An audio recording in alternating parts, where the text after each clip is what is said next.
الحمد لله نحمده ونستعينه ونستغفره ونؤمن به ونتوكل عليه ونعوذ بالله من شرور أنفسنا ومن سيئات أعمالنا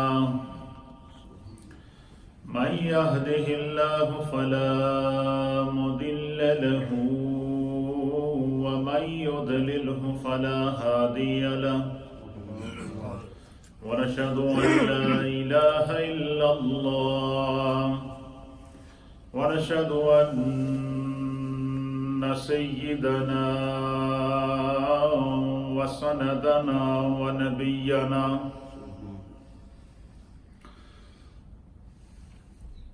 ومولانا محمدا عبده ورسوله أما بعد فأعوذ بالله من الشيطان الرجيم بسم الله الرحمن الرحيم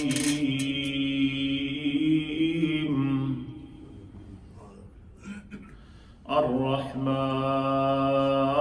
علم القرآن وقال في مقام آخر وعلمك ما لم تكن تعلم وكان فضل الله عليك عظيما وقال في مقام آخر إنا أرسلناك شاهدا ومبشرا ونذيرا وداعيا إلى الله بإذنه وسراجا منيرا إن الله وملائكته يصلون على النبي يا أيها الذين آمنوا صلوا عليه وسلموا تسليما اللهم صل وسلم على سيد الأنبياء والمرسلين وعلى آله الطيبين وأصحابه الطاهرين أجمعين الصلاة والسلام عليك يا سيدي يا رسول الله وعلى آلك وأصحابك يا سيدي يا رحمة للعالمين الصلاة والسلام عليك يا سيدي يا رسول الله وعلى آلك وصحابك يا سيدي يا خاتم النبيين حمد و صلاة کے بعد حضرات محترم رب کریم و جلیل کا لاکھ لاکھ شکر اور احسان ہے جس رب کریم نے ہمیں اپنی زندگی میں ایک دفعہ پھر یہ موقع عنایت فرمایا کہ ہم اجتماعی طور پر اپنے رب کی عبادت اور ریاضت کرتے رہیں اللہ تعالی ہمیں ایسے مواقع بار بار عطا فرمائے لمبی چوڑی تمہید میں جائے بغیر میں اپنی گفتگو کا آغاز وہیں سے کروں گا جس موڑ پر میں نے گزشتہ جمعہ آپ کو چھوڑا تھا کہ اللہ کے حبیب علیہ الصلاۃ والسلام کی ذات وہ ذات ہے کہ جنہیں رب کریم نے دنیا میں بھیجنے کے بعد آخری نبی بنانے کے بعد امام الانبیاء بنانے کے بعد خاتم المرسلین بنانے کے بعد کائنات کے والی بنانے کے بعد کائنات کا رہبر اور رہنما بنانے کے بعد پھر رب نے چاہا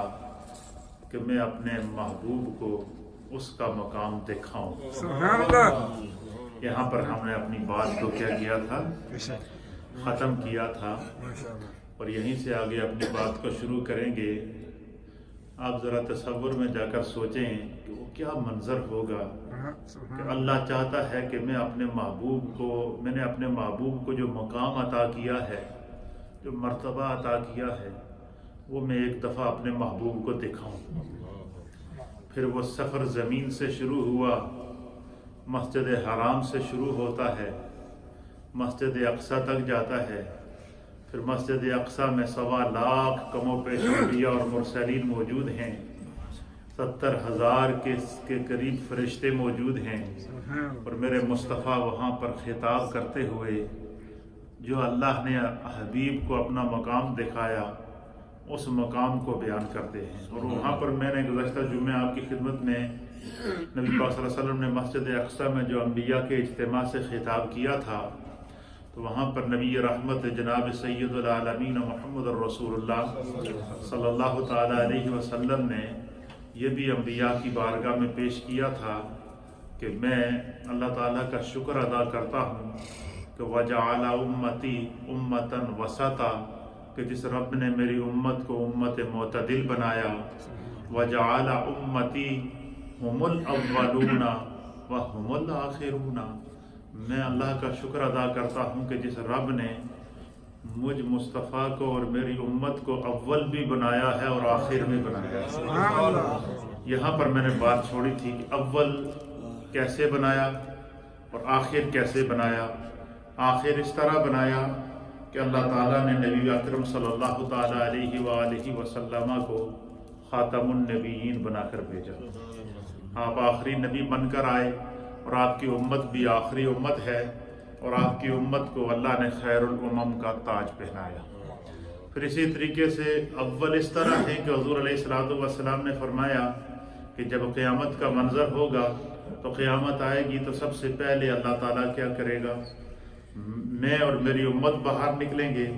اور میری امت جو ہے وہ تمام امتوں کی قیادت کرتے ہوئے اللہ کی بارگاہ میں جائے گی۔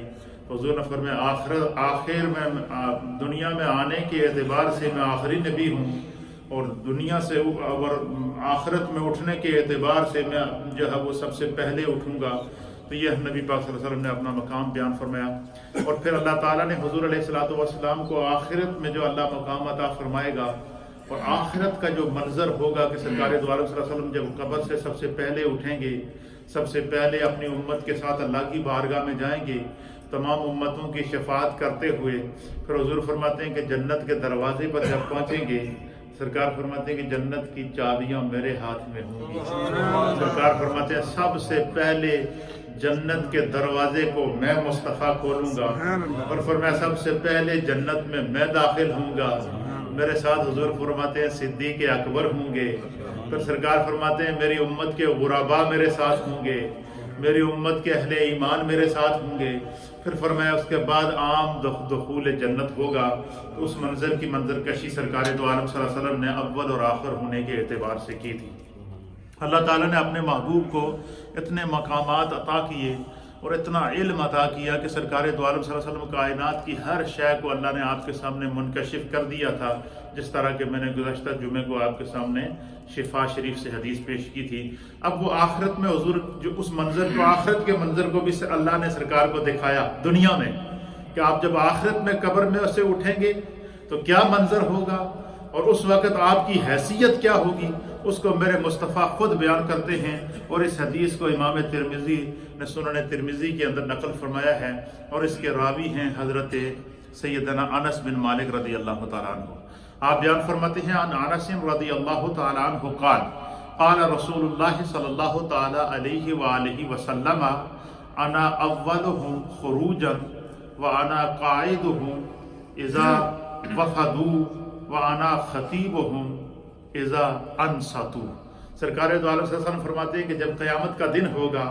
اور جب قبریں کھولی جائیں گی، اذا زلزلت الارض اثقالها، اذا زلزلت الارض زلزالها واخرجت الارض اثقالها، کہ جب قبریں کھولی جائیں گی اور قبروں کو جو ہے وہ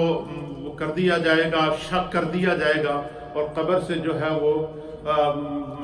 جب تمام جو ہے وہ بندے باہر نکل جائیں گے، آخرت کا منظر ہوگا،